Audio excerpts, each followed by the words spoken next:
দিনের দাওয়াত সে তো হলো দীপ্ত শপথ করা, অগ্নিশিখা ঝড়ের মুখে ঈমান আঁকড়ে ধরা। আসসালামু আলাইকুম ওয়া রাহমাতুল্লাহি ওয়া বারাকাতুহু। আলহামদুলিল্লাহিল বারিইল খাল্লাক আল কারীমির রাজ্জাক ওয়া আশহাদু আল লা ইলাহা ইল্লাল্লাহু ওয়াহদাহু লা শারীকা লাহু মা লানা মিন দুনিহি মিন ওয়ালিয়্যিন ওয়ালা ওয়াক ولا ينفع من بطشه طبيب ولا راق وأشهد أن سيدنا ونبينا وحبيبنا وطبيبنا وطبيب قلوبنا وأرواحنا محمدًا عبد الله ورسوله ذو الشمائل الكريمة والأخلاق صلى الله تعالى عليه وعلى آله وأصحابه وأزواجه وذرياته والتابعين ومن تبعهم بإحسان إلى يوم التلاق. أما بعد فأعوذ بالله من الشيطان الرجيم. بسم الله الرحمن الرحيم. قل إنما أنذركم بالوحي ولا يسمع الصم الدعاء إذا ما ينذرون ولئن مستهم نفحة من عذاب ربك ليقولن يا ويلنا إنا كنا ظالمين. আল্লাহ তাআলা ইরশাদ করেন, হে নবী আপনি বলুন, আমি তোমাদেরকে ওয়াহী দ্বারা সতর্ক করছি। আর যে বধির, তাকে যতই সতর্ক করা হোক সে ডাক শুনে না। আর যখন তাদেরকে তোমার রবের শাস্তির নিঃশ্বাস স্পর্শ করবে, তখন নিশ্চয় তারা বলবে আমরা ছিলাম জালিম। আল মানসুরার এই মসজিদে আয়োজিত আজকের এই পবিত্র মাহফিলে উপস্থিত সম্মানিত প্রাণপ্রিয় মুসল্লি ভাইরা, সূরাতুল আম্বিয়া থেকে দুটি আয়াত ৪৫ এবং ৪৬ নং আয়াত তিলাওয়াত করে এর সহজ সরল বাংলা অনুবাদ উপস্থাপন করেছি। এই দুই আয়াতের আলোকে যে বিষয় আলোচনা করব সেটি হচ্ছে আল্লাহ তাআলা আমাদের হিদায়াতের জন্য তার পক্ষ থেকে ওয়াহী নাজিল করেছেন। ওয়াহীর মাধ্যমে আল্লাহ তাআলা আমাদেরকে নির্ভুল তথ্য, জ্ঞান, ইলম প্রদান করেছেন আমাদের হিদায়াতের জন্য। আল্লাহর পক্ষ থেকে আহ্বান করা হচ্ছে, আমাদেরকে ডাক দেয়া হচ্ছে, যাতে করে কান পেতে আমরা মনোযোগ দিয়ে আল্লাহর পক্ষ থেকে আসা এই ওয়াহীর ডাক আমরা শ্রবণ করি। কিন্তু যারা এই ওয়াহীর আহ্বানে কর্ণপাত করবে না, ওয়াহীর এই ধ্বনিকে যারা গ্রহণ করবে না, কিয়ামতের দিন তাদের যে করুণ কঠিন পরিস্থিতি হবে, বরং আখিরাতের আগে এই দুনিয়াতেই যে তাদের কত ভয়ঙ্কর পরিণতি হবে, এ সকল বিষয়ে আপনাদের সামনে আলোচনা উপস্থাপন করব ইনশাআল্লাহ। সম্মানিত ভাইরা, আলোচ্যাতে আল্লাহ তাআলা তাঁর নবী সাল্লাল্লাহু আলাইহি ওয়াসাল্লামকে উদ্দেশ্য করে বলেন, হে নবী আপনি আপনার উম্মতকে বলেন, কুল ইন্নামা উনযিরুকুম বিল ওয়াহী, হে নবী আপনি বলুন আমি তোমাদেরকে যত কথা বলি এগুলো হচ্ছে ওয়াহী। আমি আমার পক্ষ থেকে কোনো কথা তোমাদেরকে শোনানোর জন্য আহ্বান করছি না। এই সকল সমাবেশ, জমায়েত, আহ্বান, দাওয়াত, তাবলীগ, প্রচার প্রসার যত কিছু হচ্ছে নিজের দিকে বা নিজের স্বার্থের দিকে আহ্বান করার জন্য এই মেহনত নয়, এই প্রচেষ্টা নয়। হে নবী আপনি বলুন, আর কিয়ামত পর্যন্ত আপনার যারা উত্তরসূরি, যারা আপনার মতো আমি আল্লাহর দিকে আহ্বান করছে, সবাইকে বলতে হবে ইন্নামা উনযিরুকুম বিল ওয়াহী, যে আমি ওয়াহী দ্বারা তোমাদেরকে সতর্ক করছি। আল্লাহ তাআলা যে ওয়াহী নাজিল করেছেন, ৩০ পারা কোরআন নাজিল করেছেন, এই কোরআনের মাধ্যমে মানবমণ্ডলীকে সঠিক পথের দিশা দেওয়ার জন্য, সঠিক পথ দেখে দেওয়ার জন্য এই সকল আয়োজন। এখানে নিজের কোনো স্বার্থ নেই, নিজের দিকে বা নিজের কোনো স্বার্থের দিকে আহ্বান করার জন্য এই মেহনত এবং প্রচেষ্টা নয়। কোরআন শুনিয়ে তোমাদেরকে উপদেশ আমি নবী দিচ্ছি, আর এটি আমার দায়িত্ব, এটি আমার কর্তব্য। আল্লাহ তাআলা আমার প্রতি এই যে ওয়াহী নাজিল করেছেন, এটি শুধু সুললিত কণ্ঠে তিলাওয়াত করার জন্য নয়, এটি শুধু খতম করার জন্য নয়, এটি শুধু সুন্দর সুমিষ্ট আওয়াজে পাঠ করার জন্য নয়। হ্যাঁ, অবশ্যই সহি শুদ্ধ করে তিলাওয়াত করতে হবে, তাতে কোনো সন্দেহ নেই। অক্ষরে অক্ষরে দশ করে নেকি কে দিবেন? কিন্তু শুধু এরকম খতম করার জন্য আমার প্রতি যা ওয়াহী করা হয়েছে, এটা শুধু পাঠ করার জন্য এই ওয়াহী আল্লাহ আমার উপর নাজিল করেননি। আমি নির্যাতনের শিকার হয়েছি, নিষ্পেষিত হয়েছি, তাইফে মার খেয়েছি, ওহুদে আমার দান্দান শরীফ শহীদ হয়েছে, এই সকল মেহনত শুধু এই ওয়াহী পাঠ করার জন্য নয়, বরং এই ওয়াহীর মাধ্যমে গোটা মানবমণ্ডলীকে আহ্বান করার জন্য। এটি আমার নবীর দায়িত্ব। আল্লাহ তাআলা আমাকে এই দায়িত্ব দিয়ে পাঠিয়েছেন। নবীকে এই কথা বলার মাধ্যমে যারা দাঈ ইলাল্লাহ, যারা আল্লাহর দিকে আহ্বান করছে, কিয়ামত পর্যন্ত সবাইকে কথা বলা হচ্ছে। وأوحي إلي هذا القرآن لأنذركم به ومن بلغ। হে নবী, আপনি বলুন, ওয়াউহিয়া, আমার প্রতি ওয়াহী করা হয়েছে, হাদাল কোরআন, এই কোরআন। কেন এই কোরআন আমার প্রতি ওয়াহী করা হয়েছে? লিউনযিরাকুম বিহি ওয়া মান বালাগ, যাতে করে তোমাদেরকে এবং কিয়ামত পর্যন্ত আগত মানব মণ্ডলীকে এই কোরআনের মাধ্যমে তোমাদেরকে আমি সতর্ক করি। কোরআন তিলাওয়াত করে করে আমি আলোচনা করি, আরবিতে কোরআন তিলাওয়াত করে তারপর অর্থটি বাংলায় বলে ব্যাখ্যা করি। এই ব্যাখ্যার মাধ্যমে কোরআন নামক এই জ্যোতি, কোরআন নামক এই আলো, কোরআন নামক এই নূরের মাধ্যমে, এই উপদেশের মাধ্যমে তোমাদেরকে জাহান্নাম থেকে বাঁচিয়ে আমি তোমাদেরকে জান্নাতের পথ দেখাই। এই জন্য 30 পারা কোরআন আল্লাহ আমার প্রতি ওয়াহী করেছেন। সুবহানাল্লাহ। তাহলে কুল ইন্নামা উনদিরুকুম বিল ওয়াহী, হে নবী বলুন, আমি তোমাদেরকে আহ্বান করছি, দাওয়াত দিচ্ছি, কিসের মাধ্যমে? ওয়াহীর মাধ্যমে, কোরআনের মাধ্যমে। আমি যত কথা বলি এগুলো আমি নবীর কথা নয়, এগুলো হচ্ছে কার কথা? ওয়ামা ইয়ানতিকু আনিল হাওয়া ইন হুয়া ইল্লা ওয়াহয়ুন ইউহা। আমার নবী যত কথা বলেন এগুলো নিজের প্রবৃত্তির কথা নয়, নিজের খেয়াল খুশির কথা নয়, নিজের খাহিসাতের কথা নয়, বরং আমার নবীর জবান মুবারক থেকে যত কথা বের হয় ওয়াহয়ুন ইউহা, আল্লাহর পক্ষ থেকে ওয়াহী করা কথা তিনি বলছেন। সুবহানাল্লাহ। অতএব আজও আমাদেরকে অনেকে বলে, ভাই নতুন নতুন বিষয় আলোচনা করেন। আমরা তো নতুন করে বিষয় আনতে পারবো না। এই 30 পারা কোরআনের মধ্যে যা আছে এগুলোই আমরা আলোচনা করব। 30 পারা কোরআনের আয়াতগুলোকে আমাদের বাস্তবতার সাথে মিলিয়ে যতটুকু পারা যে আমরা আলোচনা করব। নিজের পক্ষ থেকে আর কোনো আয়াত তো বানানো যাবে না।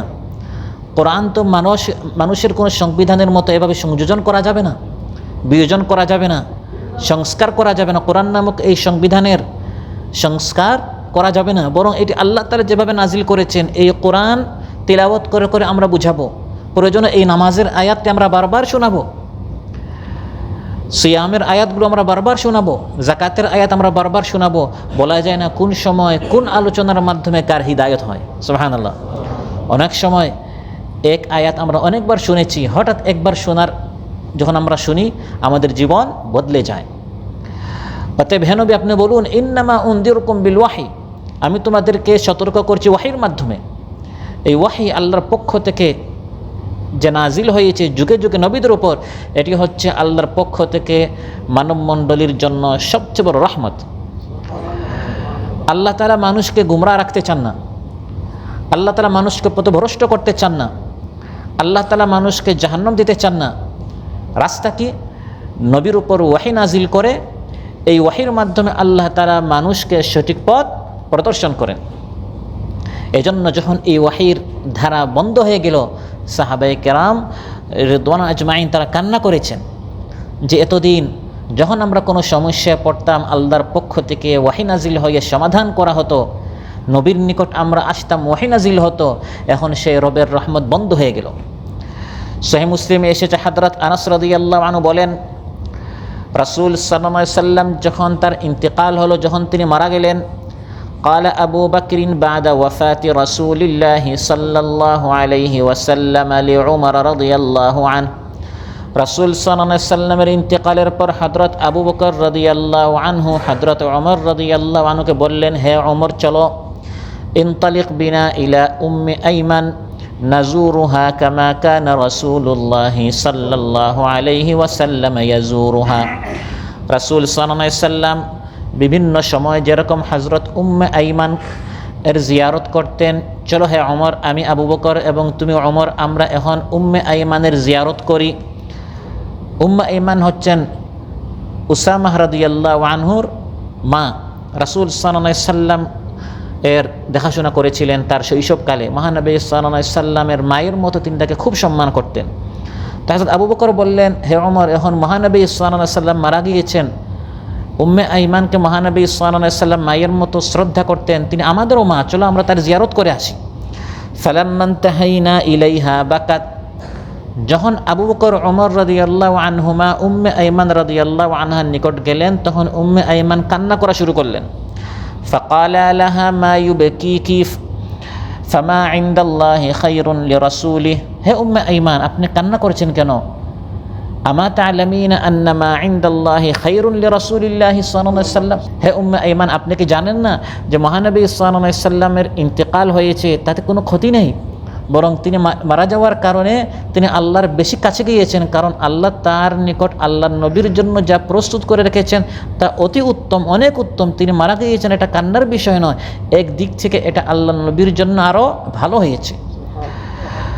হযরত উম্মে আইমান রাদিয়াল্লাহু আনহা বললেন, হে আবু বকর ওমর রাদিয়াল্লাহু আনহুমা, আমি এজন্য কান্না করছি না যে এই কথা আমার জানা নেই, বরং এটা আমিও জানি মহানবী সাল্লাল্লাহু আলাইহি সাল্লাম মারা যাওয়ার কারণে তিনি আল্লাহর কাছে গিয়েছেন, তিনি আল্লাহর নিকট বেশি ভালো পুরস্কার পাচ্ছেন।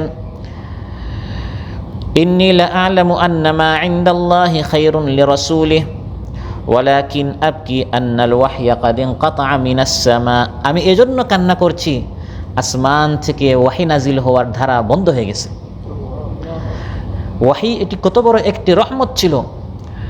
আমরা যখনই কোনো সমস্যা পড়তাম, মহানবী সাল্লাল্লাহু আলাইহি সাল্লামের নিকট যাওয়া মাত্রই আল্লাহর পক্ষ থেকে ওয়াহি নাজিল হয়ে আমাদেরকে সঠিক পথ দেখানো হতো। হে আবু বকর, হে ওমর, এখন সেই ওয়াহির ধারা আসমান থেকে জিবরিল আলাইহিস সালামের আসা ওয়াহি নিয়ে এটা এখন আর কি হয়ে গেল? বন্ধ হয়ে গেল। এজন্য আমি কান্না করছি। ফাহাইয়াজাতহুমা আলাল বুকাই ফাজআলা ইয়াবকিয়ানি মা'a। তিনি তাদের দুইজনকেও কান্না করালেন, সবাই একসাথে কান্না করা শুরু করলো, কারণ ওয়াহি বন্ধ হয়ে গেল। অতএব এই ওয়াহি নির্ভুল ইলম, নির্ভুল তত্ত্ব। ওয়াহির মাধ্যমে আমাদেরকে যা শেখানো হয়েছে এখানে কোনো সন্দেহ নেই। ওয়াহি ছাড়া অন্যান্য মাধ্যমে আমরা অনেক কিছু শিখি, যেমন ফেসবুক থেকে আমরা অনেক কিছু শিখি, বন্ধু বান্ধবের গল্পের মাধ্যমে আমরা অনেক কিছু শিখি, অভিজ্ঞতার মাধ্যমে আমরা অনেক কিছু শিখি, কিন্তু এগুলো নির্ভুল নয়। সন্দেহ থাকে, সংশয় থাকে, সঠিক হতেও পারে, ভুল হতেও পারে।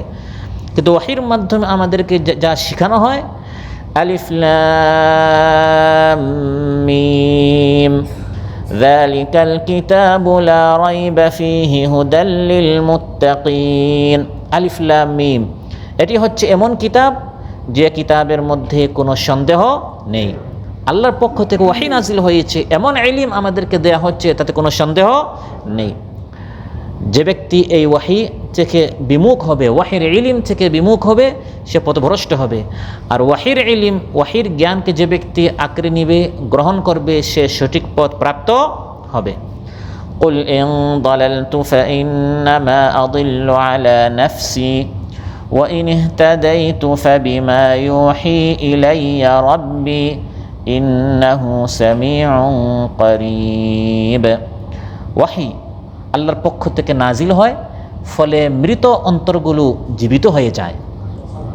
এক অন্তর, এক হৃদয়, এক দেহ অশান্তি এর আগুনে জ্বলছে, সেই অন্তর, সেই হৃদয়, সেই দেহ শান্তি ফিরে পায়, বরকত পায়, রহমত পায় যখন সে ওয়াহির ইলম গ্রহণ করে, যখন সে কোরআন তিলাওয়াত করে, আল্লাহর পক্ষ থেকে আসা কালাম যখন সে তিলাওয়াত করে, অধ্যয়ন করে, পড়ে, বুঝে, তখন সে সজীব হয়, তখন সে শান্তিটা ফিরে পায়। সুবহানাল্লাহ। وكذلك أوحينا إليك روحا من أمرنا ما كنت تدري ما الكتاب ولا الإيمان ولكن جعلناه نورا نهدي به من نشاء من عبادنا وإنك لتهدي إلى صراط مستقيم আল্লাহ তাআলা ইরশাদ করেন, হে নবী, ওয়াহির মাধ্যমে আমি আপনাকে আমার পক্ষ থেকে রূহ দিয়েছি। কি দিয়েছি? রূহ। এখানে রূহ দ্বারা উদ্দেশ্য হচ্ছে আল কোরআন। হে নবী, আমি আপনার প্রতি ওয়াহি করেছি একটা রূহ। আল্লাহ তাআলা এই আয়াতে সূরার এই আয়াতে কোরআনকে রূহ বলেছেন। কেন রূহ বলেছেন? একটা মানুষের দেহে বা একটা প্রাণীর দেহে যতক্ষণ পর্যন্ত রূহ থাকে ততক্ষণ পর্যন্ত সে চলে, তার ভিতরে জীবন থাকে। আর যখন রূহটি তার দেহ থেকে বের হয়ে যায় তখন সে লাশ হয়ে যায়, তখন সে মৃত হয়ে যায়। আল্লাহ তাআলা বুঝাতে চান, হে নবী, ওয়াহি করেছে আপনার প্রতি একটা রূহ। এই রূহ যারা পড়বে, গ্রহণ করবে, আপন করে নিবে, তারা তাদের জীবনে হায়াত পাবে, জিন্দেগি পাবে, রহমত পাবে, বরকত পাবে, শান্তি পাবে। আর যখন তারা এই আমার দেয়া আল কোরআন নামক রূহকে, ওয়াহি করেছে আমি যে রূহ, এটা থেকে যখন তারা বিমুখ হবে, দূরে চলে যাবে, যতই টাকা থাকুক, অর্থ থাকুক, ধন সম্পদ থাকুক, সে তার জীবনে শান্তি পাবে না। সেই ব্যক্তির মতো যে তার জীবনে রূহ নেই, যার দেহ থেকে রূহ বের হয়ে যায়, সে যেরকম লাশ হয়ে যায়। যে ব্যক্তির জীবন থেকে কোরআন নেই, সে তার জীবনে কোনো শান্তি খুঁজে পাবে না। তাই কালা রাসূলুল্লাহ সাল্লাল্লাহু আলাইহি ওয়াসাল্লাম, মহানবী সাল্লাল্লাহু আলাইহি ওয়াসাল্লাম ইরশাদ করেন, ইন্নাল্লাযী লাইসা ফি জাওফিহি শাইউম মিনাল কুরআন কাল বাইতিল খারিব, নিশ্চয় যার জীবনে কোরআন নেই সে হচ্ছে পরিত্যক্ত বাড়ির মতো। পরিত্যক্ত বাড়িতে যেরকম কোনো মানুষ থাকতে পারে না, বরং সেই বাড়ির মধ্যে কোনো জীবন থাকে না, ঠিক তেমনিভাবে যে ব্যক্তির জীবনে কোরআন নেই, রূহ নেই, আল্লাহর নাজিল করা সে ওয়াহি নেই, সে ব্যক্তি তার জীবনে কোনো সুখ শান্তি খুঁজে পাবে না। প্রিয় ভাইরা, এই যে কোরআন আল্লাহ তাআলা ওয়াহি নাজিল করলেন, এটি হচ্ছে মহানবী সাল্লাল্লাহু আলাইহি ওয়াসাল্লামের সর্বশ্রেষ্ঠ মুআজিজা। সুবহানাল্লাহ। কোরআন তিলাওয়াত করার পর, পড়ার পর, বোঝার পর, শোনার মতো শুনলে কোনো মানুষ আর কাফির মুশরিক থাকতে পারে না। قال رسول الله صلى الله عليه وسلم ما من الأنبياء نبي إلا أعطي ما مثله آمن عليه البشر وإنما كان الذي أوتيته وحيا أوحاه الله إلي فأرجو أن أكون أكثرهم تابعا يوم القيامة। বুখারী মুসলিমে এসেছে, রাসূল সাল্লাল্লাহু আলাইহি ওয়াসাল্লাম ইরশাদ করেন, আল্লাহ তাআলা যত নবী পাঠিয়েছেন প্রত্যেক নবীকে আল্লাহ তাআলা এমন মুআজিজা দিয়েছেন যে মুআজিজার কারণে তার দাওয়াত কবুল করার মতো এমন শক্তিশালী মুআজিজা আল্লাহ প্রত্যেক নবীকে দিয়েছিলেন। কিন্তু কিছু মানুষ বুঝার পরেও বুঝতো না, জানার পরেও না জানার ভান করতো। আসলে তারা জানতো যে নবী সত্যবাদী। এভাবে প্রত্যেক নবীকে শক্তিশালী আল্লাহ তাআলা মুআজিজা দিয়েছিলেন। আল্লাহ নবী বলেন, আমাকে আল্লাহ যে মুআজিজা দিয়েছেন সবচেয়ে শক্তিশালী মুআজিজা হচ্ছে এই কোরআন। ওয়াহিয়ান আওহাহুল্লাহু ইলাই, যে ওয়াহি আল্লাহ তাআলা আমার প্রতি নাজিল করেছেন, এটি হচ্ছে আমার সবচেয়ে শক্তিশালী মুআজিজা, যার কারণে আমার উম্মতিরা সবচেয়ে বেশি হবে। আমার এই মুআজিজা পড়ার পর, আমার এই মুআজিজা শোনার পর, আমার এই মুআজিজা, এই ওয়াহি জানার পর অধিকাংশ মানুষ অন্যান্য উম্মতির তুলনায় আমার উম্মতিদের সংখ্যা বেশি হবে। অতএব আল্লাহর পক্ষ থেকে নাজিল হওয়া এই ওয়াহি, এই কোরআন আমাকে আপনাকে আঁকড়ে ধরতে হবে। এটি সত্য, এটি নির্ভুল, তাতে কোনো সন্দেহ নেই।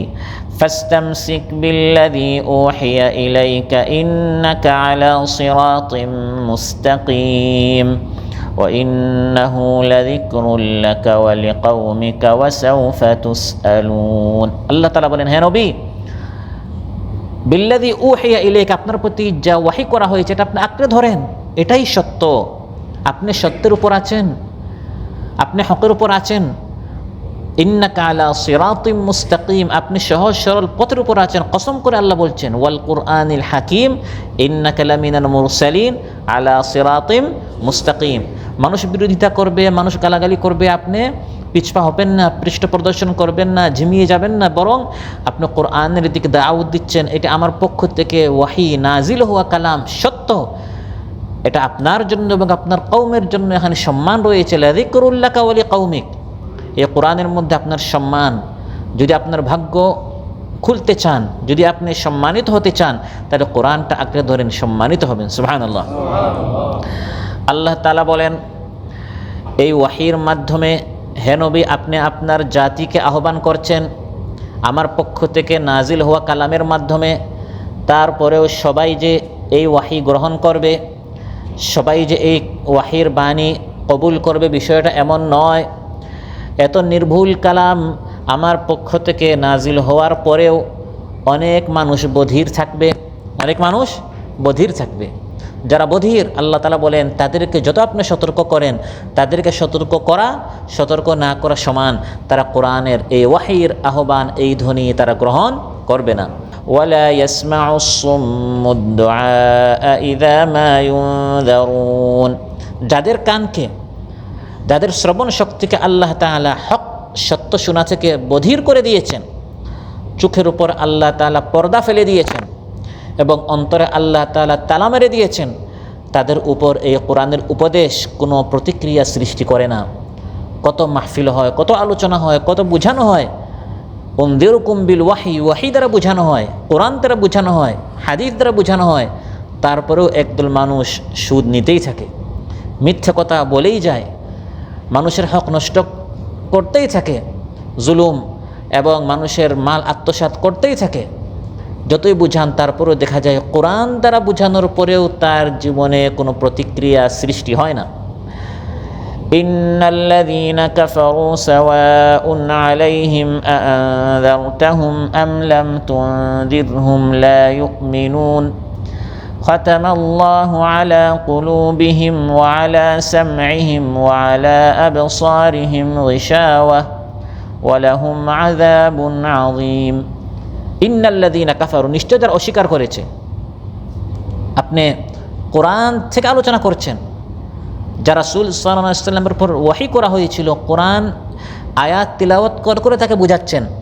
আল্লাহ তাআলা বলেন তাকে বুঝানো আর না বুঝানো সমান। সাওয়াউন আলাইহিম আআনযারতাহুম আম লাম তুনযিরহুম, বুঝান বা না বুঝান, ফলাফল কী হবে? লা ইউমিনুন, সে ঈমান আনবে না। সে সিদ্ধান্ত নিয়ে যে ভাই আমাকে সুদ সংক্রান্ত যত আয়াত শোনান আমি সুদ বাদ দিব না, আমাকে ঘুষ সম্পর্কে, মাদক সম্পর্কে, যৌতুক সম্পর্কে, চাঁদাবাজি সম্পর্কে, টেন্ডারবাজি সম্পর্কে, দখলদারিত্ব সম্পর্কে, মানুষের মাল আত্মসাৎ করা সম্পর্কে, জুলুম সম্পর্কে, শোষণ সম্পর্কে, অত্যাচার সম্পর্কে যত বুঝান আমি এগুলো বাদ দিব না। যত বুঝান তারপরেও মানবে না। কেন? আল্লাহ তাআলা বলেন কারণ এক দলের অন্তরে আমি মোহর মেরেছি, তাদের কানে আমি পর্দা ঢেলেছি, তাদের চোখকে আমি অন্ধ করে দিয়েছি। খাতামাল্লাহু আলা কুলুবিহিম ওয়া আলা সাম'ইহিম ওয়া আলা আবসারিহিম গিশাওয়া। হ্যাঁ, এরাও ঈমান আনবে, কিন্তু এখন দুনিয়াতে নয়, সচক্ষে যখন কিয়ামতের দিন পরকালে এই সকল মাহফিলে তাদেরকে যেই সকল জাহান্নামের শাস্তির ভয় দেখানো হতো, ওই শাস্তিকে যখন সচক্ষে তারা দেখবে তখন বলবে আহা, এ তো দেখি সব সত্য, আমাদেরকে যে ওয়াহি কোরআনের মাধ্যমে বোঝানো হতো আমরা তো এগুলো উড়িয়ে দিতাম, হাসাহাসি করতাম, এখন তো দেখি না এগুলো মিথ্যা ছিল না, এগুলো সব সত্য ছিল, হক ছিল। ওই সময় ঈমান আনবে, কিন্তু আল্লাহ বলেন ওই সময় ঈমান এনে কোনো লাভ নেই।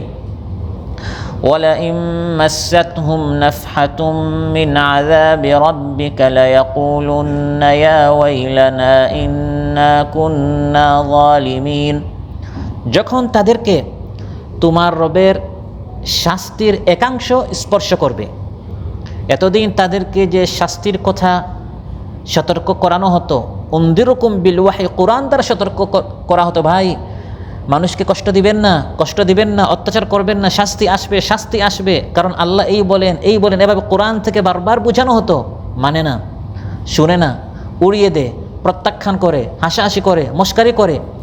আল্লাহ তাআলা বলেন এতদিন তাকে যা আলোচনা করে শোনানো হতো, বাস্তবে যখন সে সেই শাস্তি প্রত্যক্ষ করে, মাসাদহুম, তাকে স্পর্শ করে, পুরা শাস্তি নয়, শাস্তির একাংশ, সামান্য শাস্তি, তখন যখন সে টের পায় এখন পতন হচ্ছে, এখন অসুস্থ হচ্ছি, এখন সন্তানহারা হচ্ছি, এখন দিন দিন আমার ডিমোশন হচ্ছে, ব্যবসার আমার ধ্বংস হচ্ছে, ক্ষতি হচ্ছে, এরকম দিন দিন যখন সে দেখে যে মানুষের উপর জুলুম অত্যাচার করার কারণে নানা দিক থেকে আল্লাহর পক্ষ থেকে শাস্তি আসছে, আল্লাহ তাআলা বলেন লা ইয়াকুলুন্না, তখন নিশ্চয় সে বলবে ইন্না কুন্না যালিমিন, আমরা তো জালিম ছিলাম, আমরা তো আসলেই ফ্যাসিস্ট ছিলাম, আমরা তো আসলেই মানুষকে অন্যায়ভাবে আমরা অত্যাচার জুলুম চালিয়েছি, মানুষের হক নষ্ট করেছি। এমন সময় বুঝবে যখন বুঝে আর কোনো লাভ হবে না। وكم قصمنا من قرية كانت ظالمة وأنشأنا بعدها قوما آخرين, যখন শাস্তি স্পর্শ করবে, পুরা শাস্তি নয়, শাস্তির একাংশ স্পর্শ করবে, তখন কিভাবে তারা সত্য বুঝতে পারবে? আল্লাহ তাআলা অন্য আয়াতে বিস্তারিতভাবে বলেছেন যে এরা প্রথম নয়, আগে এরকম আরও অনেক হয়েছে। কত জাতিকে আমি আল্লাহভাবে ধ্বংস করেছি। কানাত যালিমা, তারা জালিম ছিল। কাসামনা, আমি তাদেরকে একবার পিষে দিয়েছি, সমূলে উৎপাটন করেছি, একবারে তাদের ইতিহাস আমি একবারে নির্মূল করে দিয়েছি। ওয়া আনশা'না বা'দাহা কওমান আখারিন, তাদের স্থানে আমি আরেক জাতি, আরেক সভ্যতা, আরেক সম্প্রদায়, আরেক কওমকে আমি সেখানে সৃষ্টি করেছি। এই জালিম জাতি যারা এতদিন আমার কালামকে, আমার কোরআনকে প্রত্যাখ্যান করেছিল, মস্কারি করেছিল, যখন তারা টের পেল আমার শাস্তির, তখন তারা শুধু দৌড়াচ্ছিল, তখন তারা শুধু কি করছিল? শাস্তি স্পর্শ করলে জালিমদের কি হয় কোরআন থেকে শুনেন। ফালাম্মা আহাসসু বা'সানা ইযা হুম মিনহা ইয়ারকুদুন, ফালাম্মা আহাসসু, যখন টের পেল, বা'সানা, আমার শাস্তি আসছে 2-3 দিন আগ থেকে, ইযা হুম মিনহা ইয়ারকুদুন, শুধু পালাচ্ছে। অধিকাংশ জালিমদেরকে হয় সীমান্তে বা এয়ারপোর্টে ধরা হয়েছে। কেন? সেখানে তারা পালাচ্ছিল। ইযা হুম মিনহা ইয়ারকুদুন, আল্লাহ বলেন এতদিন যাবৎ কোরআন থেকে বোঝানো হয়েছে জুলুম করবেন না, জুলুম করবেন না, কিন্তু শুনতো না। লা ইয়াসমাউস, যারা বধির তারা শুনে না। ইযা মা ইউনযারুন, যখন সতর্ক করা হয়। এই সকল ইতিহাস কেন আলোচনা করা হচ্ছে? এবং আগের আদ, সামুদ, ফিরআউনের ইতিহাস কোরআনের মধ্যে আল্লাহ কেন আলোচনা করেছেন? শিক্ষা নেয়ার জন্য। কিন্তু ইতিহাসের সবচেয়ে বড় শিক্ষা হচ্ছে ইতিহাস থেকে মানুষ শিক্ষা নিতে চায় না। এক জালিম চলে যাওয়ার পর আরেক জালিম আসতে চায়, এক ফ্যাসিস্ট চলে যাওয়ার পর আরেক ফ্যাসিস্ট আসতে চায়। আদ গেল, সামুদ আসলো, ফিরআউন গেল, হামান গেল, কারুন আসলো, আবু জাহেল গেল, আবুল হাব আসলো। এক জালিম আরেক জালিম থেকে শিক্ষা নিতে চায় না। কোরআনের মধ্যে আল্লাহ বলেছেন যে হে নবী, আপনি বলুন এই কোরআন থেকে আলোচনা করে করে আমি তোমাদেরকে শোনাচ্ছি, সতর্ক হও, সাবধান হও, কান খুলে, মনোযোগ দিয়ে, চোখ খুলে কোরআনের এই সকল আলোচনা শোনো। কিন্তু হে নবী, এটাও জেনে রাখেন যারা বধির তাদেরকে যত বুঝান কোনো লাভ নেই। চুরি করবে, ডাকাতি করবে, দুর্নীতি করবে, মানুষেরা আত্মসাৎ করবে, জনগণের জীবনকে আবার অতিষ্ঠ করে তোলার জন্য চেষ্টা করবে। যতক্ষণ না তার আবার পতন না হবে ততক্ষণ পর্যন্ত তার চোখ খুলবে না। আরেকজনের পতন হয়েছে, বাবার পতন হয়েছে, তা থেকে কন্যা শিক্ষা নেয় না। পার্শ্ববর্তী কত দেশের জালিম অত্যাচারীদের পতনে সেখান থেকে শিক্ষা নেয় না, নিজের পতন না হওয়া পর্যন্ত, নিজের ধ্বংস না হওয়া পর্যন্ত। দুইজন ব্যবসায়ী একসাথে, এক ব্যবসায়ী দেখে আরেক ব্যবসায়ী মানুষের উপর জুলুম করে কিভাবে ধ্বংস হয়েছে শিক্ষা নেয় না, নিজে ধ্বংস না হওয়া পর্যন্ত।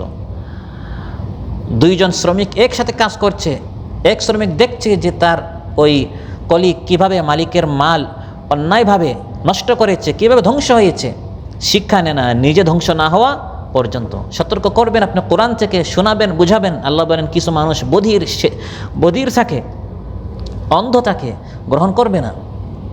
যখন আমার শাস্তি আসবে তখন শুধু দৌড়াতে থাকে। আল্লাহ তাআলা বলেন লা তারকুদু, এখন পলায়ন করিও না, এখন দৌড়াইও না। ওয়ারজিউ ইলা মা উতরিফতুম ফিহি ওয়া মাসাকিনিকুম লাআল্লাকুম তুসআলুন, বরং আসো না এখন তোমাদের সেই ঘর বাড়ির দিকে, তোমাদের সেই ভবন, উঁচু ইমারত, বিল্ডিংয়ের দিকে, তোমাদের সেই পার্টি অফিসের দিকে এখন ফিরে আসো।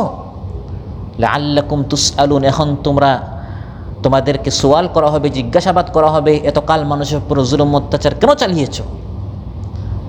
কোরআনের মধ্যে আল্লাহ তাআলা আমাদেরকে চোখ দেখাচ্ছেন, আঙ্গুল দিয়ে দেখাচ্ছেন যে বান্দারা শিক্ষা নাও। قالوا يا ويلنا إنا كنا ظالمين فما زالت تلك دعواهم حتى جعلناهم حصيدا خامدين আল্লাহ তাআলা বলেন, যখন শাস্তি আসলো, শাস্তি যখন তাদেরকে স্পর্শ করলো, শাস্তির একটি অংশ যখন তাদেরকে ধরলো, তখন তারা বলতে লাগলো, ইয়া ওয়াইলানা, আমাদের ধ্বংস, আমাদের দুর্ভোগ, আমরা তো জুলুম করে ফেলেছি। আল্লাহ তাআলা বলেন, তখন তারা নিজেদের অন্যায় বুঝতে পারে, এই কথা বলতেই থাকে যে আমরা তো ভুল করে ফেলেছি, এই কথা বলে, কিন্তু তাদের কোনো লাভ নেই। জাআলনাহুম হাসিদান খামিদিন, আমি তাদেরকে একবারে পিষে ফেলি। হাসিদান খামিদিন, নির্বাপিত আগুনের মতো আমি তাদেরকে একবারে ইতিহাস থেকে মুছে দেই। কত জালিম আসলো, কত জালিম গেল, যারা আল্লাহর কালাম পড়ে নাই, মানে নাই, এক সময় আখিরাতে রাখে, দুনিয়াতে সামান্য শাস্তি যখন তারা টের পায়, এভাবে তারা আফসুস করে।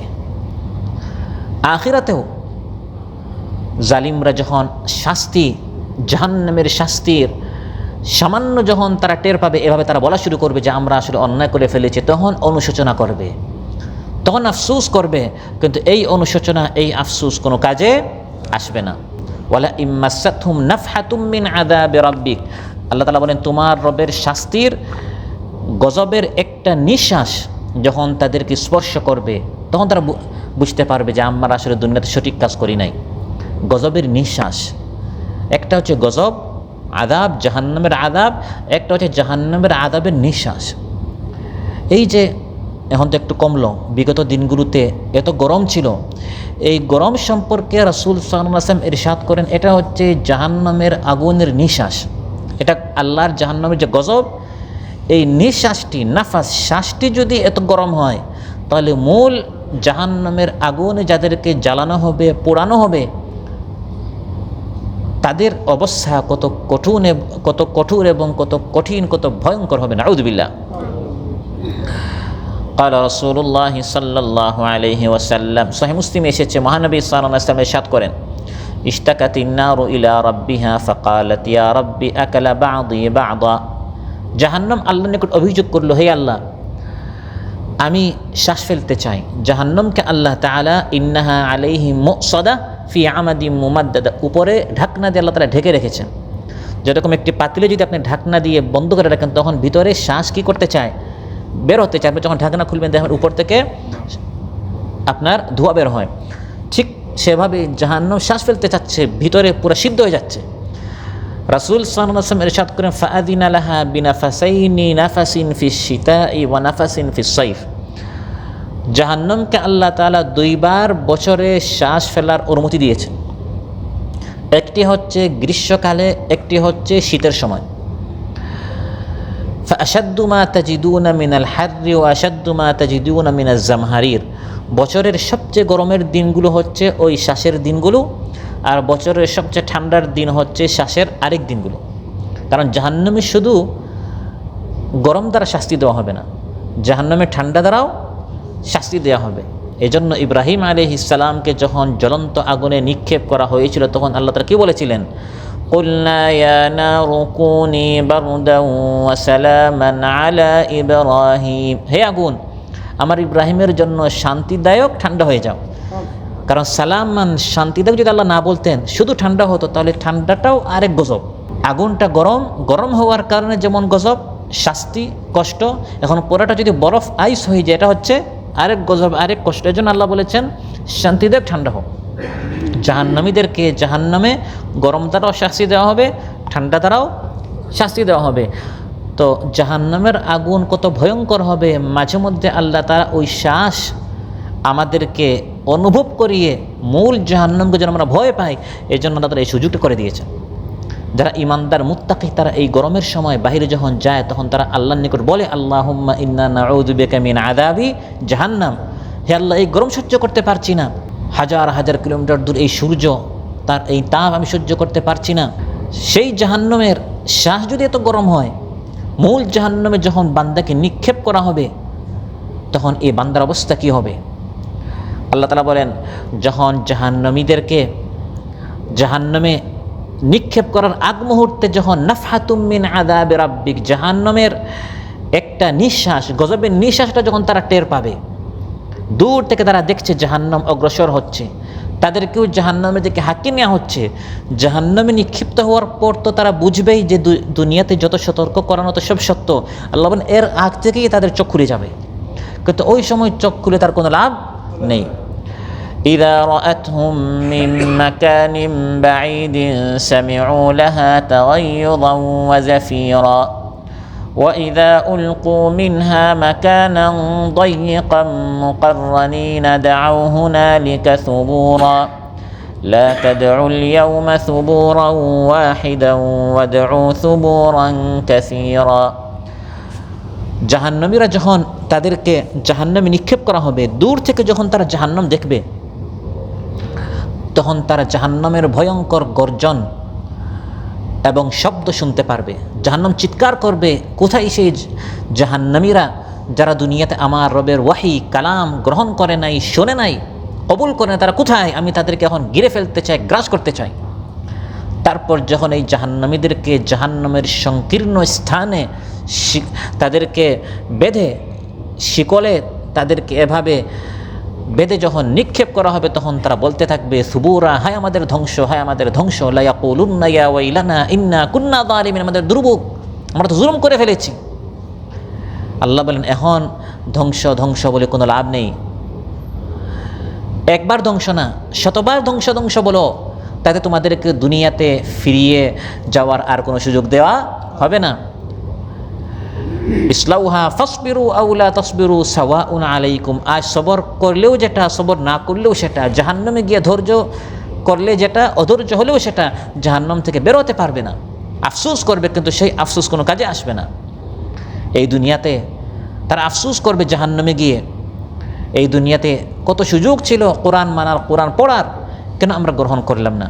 প্রিয় ভাইরা, জাহান্নামীরা নয়, কিয়ামতের দিন ঈমানদারেরও আফসোস করবে যে আমাদের সামনে যখন কোরআনের আলোচনা করা হতো, আরেকটু আলোচনা কেন শুনলাম না, ওয়াহি কোরআনের উপর আরেকটু কেন বেশি আমল করলাম না, আমল তো আমরা করেছি, আরও কেন করলাম না, তারা আফসোস করবে। তাহলে সেখানে জালিমদের আফসোস কত বেশি হবে? ঈমানদারেরা কেমন আফসোস করবে? যারা কোরআন মেনেছে, যারা কোরআন পড়েছে, আরও বেশি তারা কেন কোরআন পড়লো না, কোরআন জানলো না? সহিহ মুসলিমে এসেছে, মুসনাদে আহমদে এসেছে, ক্বালা রাসূলুল্লাহি সাল্লাল্লাহু আলাইহি ওয়াসাল্লাম ইকরাউ সূরাতাল বাকারাতি ফাইন্না আখযাহা বারাকাতুন ওয়া তারকুহা হাসরা ওয়া লা তাসতাতিউহাল বাতালা। বেশি করে তোমরা সূরাতুল বাকারা পড়ো, কারণ নিশ্চয় যারা সূরাতুল বাকারা তিলাওয়াত করবে, অধ্যয়ন করবে, বুঝবে, মানবে, এটি তাদের জন্য বরকতের কারণ হবে। সুবহানাল্লাহ। আর সূরাতুল বাকারা যারা ত্যাগ করবে, সূরাতুল বাকারাকে ত্যাগ করা এটা তাদের অনুশোচনার কারণ হবে, আফসোসের কারণ হবে। আর নিশ্চয় সূরাতুল বাকারা যারা সব সময় তিলাওয়াত করবে, জাদুকরেরা তাদেরকে কষ্ট দিতে পারবে না। তাহলে যারা দুনিয়াতে শুধু সূরাতুল ফাতিহা পড়েছে, আলহামদু সূরা পড়েছে, আর শুধু শেষের 2 সূরা নিয়েছিল, পুরা কোরআন পড়ার, লম্বা লম্বা আল্লাহ তাআলা যে সূরাগুলো নাজিল করলেন, সূরাতুল বাকারা ইত্যাদি সূরাগুলো পড়ার বোঝার চেষ্টা করলো না, সে শেষ সূরাগুলো, ছোটো ছোটো সূরাগুলো পড়ার পরেও কী করবে? আফসোস করবে। কিয়ামতের দিন যখন দেখবে যে এই সকল লোক সূরাতুল বাকারা, বড় বড় সূরা, 30 পারা কোরআন তারা প্রতিদিন পড়তো, অধ্যয়ন করতো, আমল করতো, তারা জান্নাতের সূর্য মাকামে যাচ্ছে, সে জান্নাতে গিয়ে আফসোস করবে যে আমার আরও প্রমোশন হচ্ছে না কেন? সে জায়গায় যে ব্যক্তি কোরআন পড়লই না, ধরলই না, কাছে গেল না, তার আফসোসের তার কোনো সীমা নেই। ঈমানদারেরা আফসোস করবে। আমরা দিনে অনেক বৈঠক করেছি, আমাদের অনেক বৈঠকে দিনই আলোচনা হয়েছে, কোরআন থেকে আলোচনা হয়েছে, আমরা ঈমানদার, কিন্তু তারপরেও আমাদের অনেক বৈঠক এরকম অতিবাহিত হয়ে যায় আমাদের রুমে, আমাদের ঘরে, আমাদের অফিসে, আমাদের সাইটে, যে সকল বৈঠকে কোরআন থেকে আলোচনা হয় না, হয় কি না? আমাদের দিনই বৈঠকে কোরআন থেকে আলোচনা হয়, কিন্তু আমাদের জীবনে অনেক বৈঠক এরকম হয় আমাদের রুমে, আমাদের জুমে, আমাদের অনলাইনে, অফলাইনে, যে সকল বৈঠকে আমরা কোরআন থেকে আলোচনা করি। যেমন আপনি এবং আপনার স্ত্রী সন্তানদেরকে বসলে, বন্ধুবান্ধবদের সঙ্গে বসলে, অনেক সময় আমরা গল্প গুজব করে আমাদের বৈঠক সমাপ্ত হয়ে যায়, সেখানে কোরআন থেকে আলোচনা হয় না।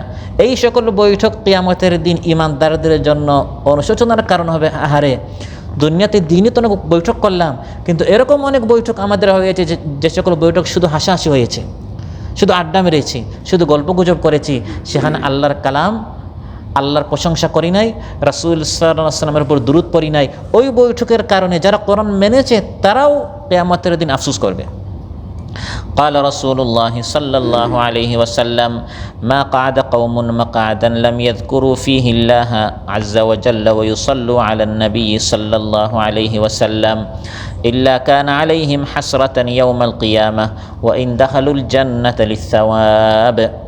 যখন একদল মানুষ কোনো বৈঠকে বসে, কোনো মজলিসে বসে গল্প করলো, কথা বলল, তারা যদি কিয়ামতের দিন অনেক নেক আমলের কারণে ওয়াইন দাখালুল জান্নাত লিসাওয়াব, অনেক নেক আমল করে তারা যদি জান্নাতে যায়ও, তারপরেও আফসোস করবে এরকম দুই একটা বৈঠক আমার জীবনে কেন অতিবাহিত হলো, যে সকল দুই একটা বৈঠকে আমি কোরআন থেকে আলোচনা করলাম না, শুনলাম না, নবীর উপর দুরূদ পড়লাম না, ওই দুই একটা বৈঠকে তার কি করবে, সে আফসোস করবে। যখন সে দেখবে যে আমার এই ভাইটা প্রত্যেকটা বৈঠকে সে দিন থেকে আলোচনা করার কারণে বা দিনই পরিবেশে থাকার কারণে সে আমার উপরে চলে গেল, তার প্রমোশন হচ্ছে জান্নাতে, তখন সে কী করবে, আফসোস করবে।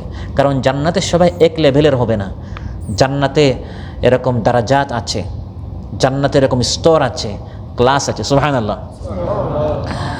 ইউকালু লিসাহিবিল কুরআন, কোরআনওয়ালাদেরকে জান্নাতে বলা হবে, জান্নাতে একটা লিফট আছে, লিফটে ঢুকানো হবে, তারপর বলা হবে ইকরা ওয়ারকা ওয়ারাত্তিল কামা কুনতা তুরাত্তিলু ফিদ দুনিয়া ফাইন্না মানজিলাতাকা ইনদা আখিরি আয়াতিন তাকরাউহা।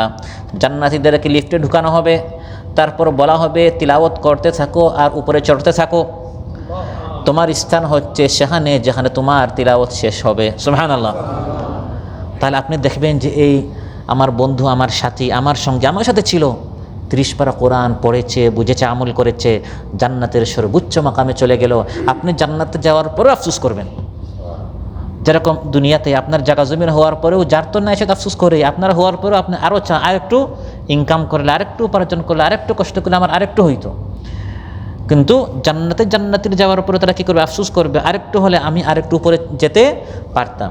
আপনি দেখবেন একদল মানুষ 30 পারা তিলাওয়াত করে করে সর্বোচ্চ মাকামে গেল, আর একদল মানুষ 29 পারা, একদল মানুষ 28 পারা, একদল মানুষ 25 পারা, একদল মানুষ 20 পারা, একদল মানুষ 10 পারা, একদল মানুষ 1 পারা, একদল মানুষ তো লিফটে ঢুকার পরে উপরে লিফট 1 তলাও যাবে না, 1 আয়াতও পারে না। এরকম মুসলমান আছে না নাই? সূরাতুল ফাতিহা ঠিক মতো পারে না, তার লিফট উপরে যাবে? সেখানে তো লিফট ঠিক করার কোনো কি নেই, সিস্টেম নেই। সেখানে আপনার কারেন্টের পাওয়ার হচ্ছে আপনার কোরআন যতটুকু আপনি পারেন, কোরআনের পাওয়ার দিয়ে আপনি আপনার লিফটের উপরে ইয়াসআ নূরুহুম বাইনা আইদিহিম ওয়া বিআইমানিহিম, ইমানদারদের আমলটা হবে তাদের পাওয়ার, তাদের নূর, তাদের আরো। সুবহানাল্লাহ। তাহলে কিয়ামতের দিন ইমানদারের পর জন্য আফসোস করবে, সেখানে যারা কোরআন মানলই না, শুনলই না, সারা জীবনে বধির ছিল, কোরআনের আলোচনা শুনতোই না আর শুনলে আমল করতো না, তাদের আফসোস কত বেশি হবে। সবচেয়ে বেশি আফসোস তাদের হবে মৃত্যুর সময়। তাকে দেখানো হবে, বান্দা দেখো, ওই যে সারা জীবন তোমাকে কোরআন থেকে আলোচনা করে শোনানো হতো, এই আলোচনাগুলো যদি তুমি মানতে, তুমি কিন্তু এই জান্নাতের অধিকারী হতে, কিন্তু না মানার কারণে তুমি এই জাহান্নামে যাবে। তোমার সে খুশি হবে নাকি? আফসোস করবে। বুখারীতে এসেছে, قال رسول الله صلى الله عليه وسلم لا يدخل الجنة أحد إلا أري مقعده من النار لو أساء ليزداد شكرا ولا يدخل النار أحد إلا أري مقعده من الجنة لو أحسن ليكون عليه حسرة। যখন কাউকে জান্নাতে প্রবেশ করানো হবে, মৃত্যুর সময় তাকে তার জাহান্নামের স্থান দেখানো হবে, যে বান্দা তুমি কোরআনটা পড়েছো, মেনেছো, জেনেছো, এই জন্য আজ তুমি এই জান্নাতে যাচ্ছ। যদি তুমি কোরআনটা না মানতে তুমি কিন্তু এই জাহান্নামে যেতে, তখন সে খুশি হবে, আলহামদুলিল্লাহ আল্লাহ আমাকে এই জান্নাতটা দিয়েছেন, অন্যথায় আমি কত বড় বিপদে পড়তাম। সুবহানাল্লাহ। আর যারা কোরআন মানে নাই, জাহান্নামী, তাকে এই মৃত্যুর সময় বলা হবে তুমি কোরআনটা না মানার কারণে তুমি এখন এই জাহান্নামে যাবে, দেখো যদি তুমি কোরআনটা মানতে তুমি কিন্তু এই জান্নাতে যাবে। এখান থেকেই তার হাসরা, তার অনুশোচনা, তার অনুতাপ, তার আফসোস, তার দুঃখ, তার কষ্ট সেখান থেকে শুরু হয়ে যাবে। নাউযুবিল্লাহ।